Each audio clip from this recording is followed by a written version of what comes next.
எங்களுக்குள்ள பிரேக்கப் ஆயிடுச்சு, மூஞ்சியவே பார்க்க மாட்டேன்னு. இப்ப மேல போய் எதை பார்க்க போற?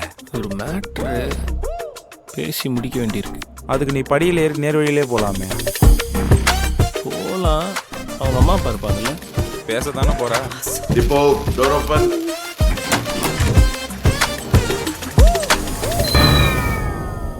தாத்தா சர்ப்ரைஸ் சித்திக்குல்ல.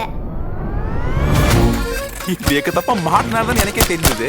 இல்லைன்னா நான் சாகிற வரைக்கும் நான் வெர்ஜின் மச்சான் காலோட்ட ஆட்டிருப்பேன். நல்லா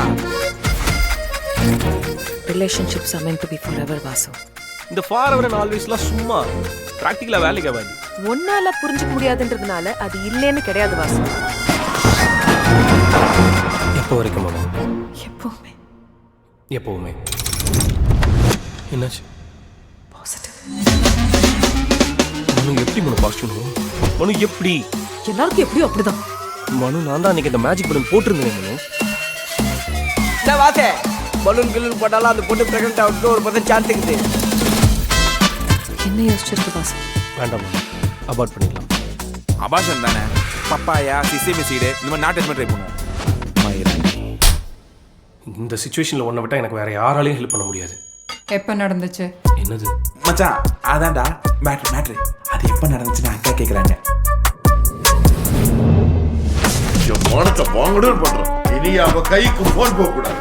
வாசு எங்க இருக்க வாசு? இன்னும் 15 மினிட்ஸ் நாங்கள் இருப்போம். சரி இல்ல வீட்டை விட்டு வெளியில போக கூடாது. அவன் என்ன சொல்றது? யார் மனுவன்? நான் யார் கூட வந்தா உனக்கே ஏறிது? இதுதான் அந்த ஃபார் எவரா?